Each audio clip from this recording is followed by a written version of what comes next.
Best solutions channel में आपका स्वागत है। लेटेस्ट वीडियोस देखने के लिए रेड कलर सब्सक्राइब बटन पर अभी क्लिक करें। हर रोज 100 टन से भी ज्यादा के पत्थर इस धरती से टकराते रहते हैं और हम हमेशा उन पत्थरों से बच जाते हैं। उन पत्थरों को इंसानों ने नाम दिया है मीटेरॉइड्स का, यानी कि बहुत छोटे उल्कापिंड। एक ऐसे उल्कापिंड जो कि धरती से आए दिन ही टकराते रहते हैं, लेकिन उसका नुकसान हमें नहीं होता क्योंकि हमारी धरती का एनवायरनमेंट ही ऐसा है कि वो हम तक पहुंच नहीं पाती। लेकिन कभी कभार कुछ बड़े एस्ट्रॉयड्स भी धरती से टकरा जाते हैं, जिन्हें हम उल्कापिंड या क्षुद्रग्रह भी कहते हैं। ये उल्कापिंड जब धरती से टकराते हैं तो धरती का एनवायरनमेंट इन्हें नहीं रोक पाता और ये हम तक पहुंच जाते हैं और बहुत बड़ी तबाही भी मचाते हैं। एक बहुत बड़ी तबाही जिससे कि पूरी धरती का विनाश भी हो सकता है। एक ऐसे ही विनाश के बारे में एक बहुत बड़ी बात जो चर्चा में है वो ये है कि 29 अप्रैल 2020 को ये धरती तबाह हो जाएगी। 29 अप्रैल 2020 को क्या होगा, आज की वीडियो में हम जानेंगे। क्या वाकई में ही धरती तबाह होगी? अगर होगी तो किस तरह से होगी? इस बात में कितनी सच्चाई है? जब हमने इस बात पर रिसर्च की तो पाया कि नासा की एक रिसर्च में एक ये पता चला है कि एक बहुत बड़ा एस्ट्रॉयड यानी कि एक बहुत बड़ा उल्कापिंड इस धरती की ओर आ रहा है।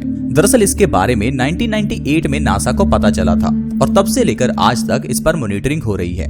ऐसा नहीं है कि इस एस्ट्रॉयड के बारे में सिर्फ आज ही पता चला है। सन 1998 में इसे OR2 का नाम दिया गया और तब से इस पर निगरानी रखी जा रही है। दरअसल ये जो एस्ट्रॉयड है ये मार्स और जुपिटर के बीच की एस्ट्रॉयड बेल्ट से आया है और अब ये धरती की ओर बहुत तेजी से आ रहा है, इतनी स्पीड से जितनी स्पीड आज तक इंसान ने हासिल नहीं की। ये 50 किलोमीटर पर आवर की स्पीड से धरती की ओर आ रहा है। ये बहुत ही शाइनी है। इसका साइज बहुत ही बड़ा है जो कि इसे बहुत ही घातक बनाता है। इसका साइज 2 किलोमीटर से लेकर 4 किलोमीटर तक का माना जा रहा है। इतना बड़ा साइज जितना एक माउंट एवरेस्ट का है। आप सोचिए, एक बहुत बड़ा माउंट एवरेस्ट पहाड़ धरती की ओर आ रहा है और अगर ये धरती से टकरा जाए तो क्या होगा? आप इस बात का अंदाजा इससे लगा सकते हैं कि एक ऐसे ही एस्ट्रॉयड के टकराने से पूरे डायनासोरस की प्रजाति का अंत हो गया था। करोड़ों साल पहले, आज से 6.5 करोड़ साल पहले, एक चिक्सुल नाम का बहुत बड़ा एस्ट्रॉयड जो धरती पर गिरा था उसने ही डायनासोरस का अंत किया था। अब अगर ये ऐसा ही एस्ट्रॉयड जो अभी धरती की ओर आ रहा है, अगर ये 29 अप्रैल 2020 को धरती से टकरा जाता है तो पूरी इंसानी प्रजाति को छोड़िए पूरी दुनिया के जीवों का अंत हो जाएगा। ऐसा क्यों होता है? क्योंकि जब इतना बड़ा एस्ट्रॉयड, इतनी बड़ी चट्टान धरती से टकराती है तो धरती के अंदर के ज्वालामुखी फट उठते हैं।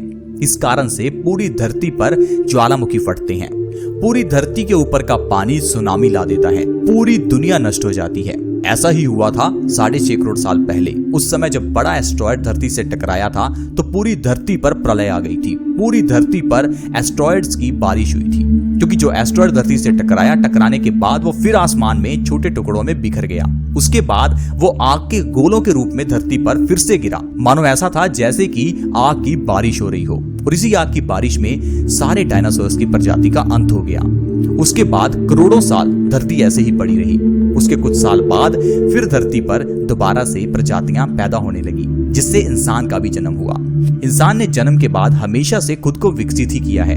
आजकल हमने खुद को इतना विकसित कर लिया है कि हम लोग ये पता लगा सकते हैं कि कौन सी चट्टान, कौन सा एस्ट्रॉयड धरती से कब टकराएगा, और अगर ये टकराता भी है तो इसे टकराने से पहले ही हम रोक भी पाएंगे अगर इसका साइज ज्यादा बड़ा ना हो। तो इस तरह से ही एक बहुत बड़े एस्ट्रॉयड के बारे में नासा ने ये पब्लिश किया कि 29 अप्रैल को यह धरती के पास से गुजरेगा, न कि धरती से टकराएगा। लेकिन इस बात को बड़ा बनाकर सोशल मीडिया पर दिखाया जा रहा है कि ये एस्ट्रॉयड धरती से टकरा जाएगा। हाँ, ये धरती से टकरा सकता है अगर ये धरती के पास से गुजरेगा, लेकिन ऐसा नहीं है। नासा की रिपोर्ट के अनुसार ये धरती से तकरीबन 62 लाख किलोमीटर दूरी से गुजरेगा। 262 लाख किलोमीटर की दूरी बहुत ही बड़ी दूरी होती है। इतनी दूरी जो कि चंद्रमा की दूरी से 20 गुना ज्यादा है। चंद्रमा हमारे से तकरीबन 4 लाख किलोमीटर दूर है और इससे भी 20 गुना ज्यादा दूरी से ये एस्ट्रॉयड गुजरने वाला है। तो इसका जरा सा भी असर इस धरती पर नहीं होने वाला। लेकिन हाँ, आप इस एस्ट्रॉयड को इस तरह से देख सकते हैं जैसे आप एक टूटे तारे को देखते हैं। तारा टूटने के बाद जिस तरह से आपको दिखता है उसी तरह से 29 अप्रैल को आप इसे आसमान में देख पाएंगे, क्योंकि ये बहुत ही शाइनी होने वाला है और इसे देखने का नजारा बहुत ही अद्भुत हो सकता है। तो घबराने की जरूरत नहीं है। 29 अप्रैल को धरती नहीं नष्ट होगी, लेकिन हाँ, उल्कापिंड जो है वो धरती की ओर आ रहा है और ये आप आसानी से नंगी आंखों से देख भी पाएंगे। लेकिन दोस्तों इंसान हमेशा जो भविष्यवाणियां करता है उसमें कई भविष्यवाणियां सच भी होती हैं। जैसे कि मौसम विभाग की भविष्यवाणियां कि बारिश कब होगी कब नहीं होगी, सूर्य ग्रहण कब होगा, कितने बजे होगा, चंद्र ग्रहण कब होगा। ऐसी कई भविष्यवाणियां हैं जो कि इंसान करता है और सही भी होती हैं। ऐसे ही समय समय पर इंसान बहुत सी भविष्यवाणियां करता रहता है। बहुत से ऐसे लोग हैं जो कि धरती के विनाश के बारे में हमेशा ही भविष्यवाणियां करते हैं। जैसे कि अब एक भविष्यवाणी हुई है कि सन 2196 में बीनू नाम का एक एस्टेरॉयड धरती से टकराएगा और धरती का विनाश हो जाएगा। अब उस समय क्या होगा ये तो तभी पता चलेगा, लेकिन अब इस समय कुछ ऐसा नहीं होने वाला। लेकिन हाँ, जो बड़ा पैंडेमिक इस धरती पर आया है कोरोना वायरस के नाम का, उसने तो धरती का बुरा हाल कर ही रखा है।